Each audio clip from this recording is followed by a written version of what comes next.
Most Canadians don't realize this, but your RRSP does not last forever. At age 71, the government mandatorily makes you put it into a RRIF and take the withdrawals, whether you need the money or not. Here's the catch. Those withdrawals are fully taxable. So for many retirees, that means bigger tax bills, OAS clawbacks, and less flexibility with their cash. So if you've worked hard, saved diligently, and built up a large RRSP, this could actually create one of the biggest tax problems in your retirement. That's why if you're planning to retire with an RRSP, you need to understand exactly what happens when it becomes a RRIF and the strategies that can save you thousands in taxes over the years. Hi, I'm Ivan Dory, owner of Solid State Wealth. If you would like to see how this plays out in your own plan, please book a time with me. The link is in the description below. If you find this video helpful, give it a like and a share if you want. Recommend it to somebody who's planning their retirement. It helps more Canadians avoid the RRSP-to-RRIF trap. Now, let's try and break this down step by step and break the cycle for some people. Part 1, what most people get wrong. The biggest misconception about RRSPs is that they're tax-free. They are not. They are tax deferred, hoping it can put you into a tax bracket that is much less in retirement. Yes, you get a tax deduction when you contribute. Yes, your investments grow without being taxed every year, but every dollar coming out of an RRSP or a RRIF is fully taxable as income. And here's what many Canadians don't realize. At the age of 71, the CRA takes away your choice. You're no longer allowed to keep your RRSP. You must either do one of two things. You have to convert it to a RRIF and start the withdrawals coming down, or you have to use it to buy an annuity. For most, the RRIF is the default choice. And once you have a RRIF, you have no choice but to take out at least the minimum every single year. That minimum starts at about 5% of the account balance and increases as you age. This means even if you don't need the money, you're forced to create taxable income. That's what the government wants. They want their tax money. Part 2, the real numbers, real risks. Let's walk through a few examples so you can see the impact on potentially your situation. Example 1, you have an $800,000 RRSP. At age 71, you have 800 grand in your RRSP, you convert it to a RRIF. That first year, the minimum withdrawal rate is 5.28%.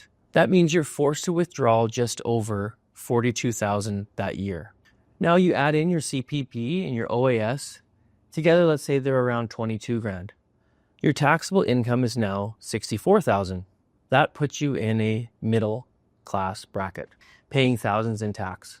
And remember, every year that percentage grows. So by the time you're in your 80s, you could be forced to take out 8 or 10% of your total RRIF account. And if your investments keep growing like they should, you could actually end up with a rising income, whether you want it to be or not. The government wants their tax.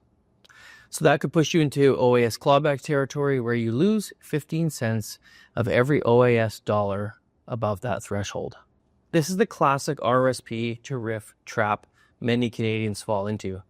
You save for many years, you do the right thing, but in retirement, you lose the flexibility and pay more tax than you expected to. Part 3, the strategy that works. So what can you do about it? Well, fortunately, there are several strategies that can help reduce the tax bite. Strategy 1 is starting your withdrawals earlier. One of the most effective strategies is to start drawing down your RRSPs in your 60s before you're forced to take them at 71.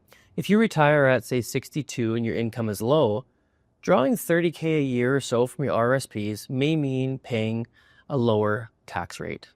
By the time you hit 71, your RRSP balance is smaller, which means smaller minimum RRIF withdrawals and less risk of clawbacks.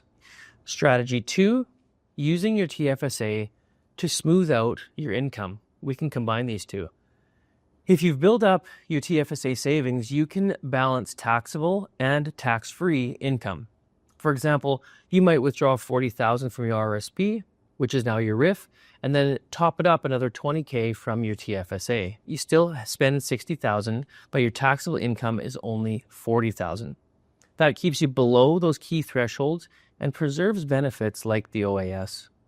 Strategy number 3, split your income with your spouse. Once you're 65, RRIF withdrawals qualify as eligible pension income. That means you can split up to 50% with your spouse. So a quick example, if one spouse withdraws $60K from a RRIF, you can allocate $30K to the other spouse's tax return. This equalizes that income, reduces the family tax bill, and can help both spouses stay below that OAS clawback territory. Strategy number 4, coordinate with your CPP and OAS timing. Now, many retirees take the CPP and OAS at 65 automatically, but sometimes it makes sense to delay it. For example, drawing from your RRSPs in your 60s while deferring your CPP and OAS until you're 70 can reduce your future RRIF balance and give you higher guaranteed government benefits later. Guaranteed is a tough one to come by. Taking advantage of it is smart. Now, this strategy can be especially powerful if you live a long life because CPP and OAS are inflation protected for your lifetime, while your RRSP balances eventually will run down. Strategy number 5, consider corporate structures. So if you're a business owner, holding companies and corporately owned life insurance can be tools to reduce reliance on RRSPs altogether. Many business owners don't even use them. Instead of overfunding your RRSPs, many business owners leave their funds in corps where they can control the distributions more efficiently. Part 4, mistakes to avoid. Here are some of the most common mistakes I see Canadians make. Waiting until 71 with zero plan.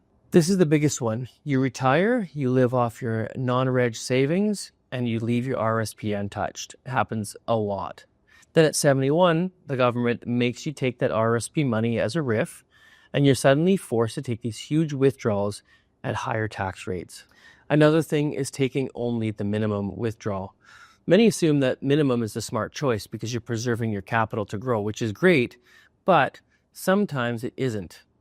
Sometimes it's better to draw down more earlier at lower rates rather than defer and face those higher taxes later. A balancing act would be how big your balance is to work with the years that we have. Another one is ignoring your TFSA. Too many retirees to treat the TFSA as an afterthought. In reality, it's one of the most powerful tools that can reduce your taxes in retirement. Another one is failing to split your income.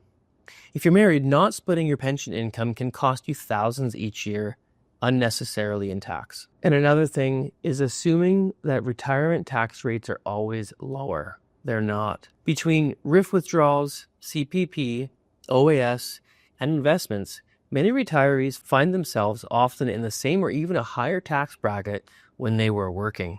Part 5, what you should do next. So if you're retiring with an RRSP, here's what you need to know. At 71, the rules change. You'll be forced to convert to a RRIF and start taxable withdrawals whether you want to or not. If you don't plan, you could face higher taxes, lose your OAS benefits, and have less flexibility with your retirement income. But with the right strategies, like withdrawing earlier, balancing your income with your TFSA, splitting your pension income with your spouse, and coordinating your CPP and OAS, you can smooth out your tax bill and keep more money in your pocket. The key, though, is to act before it's too late. The years between 60 and 71 are your window to control how much tax you'll pay for the rest of your life. If you would like to see a personalized retirement income plan that shows exactly how to manage your RRSP to RRIF conversion, please book a time with me. The link is in the description below. And if you found this video helpful, don't forget to like it and share it with somebody who is in their retirement stages or wants to know a bit more on how this process works.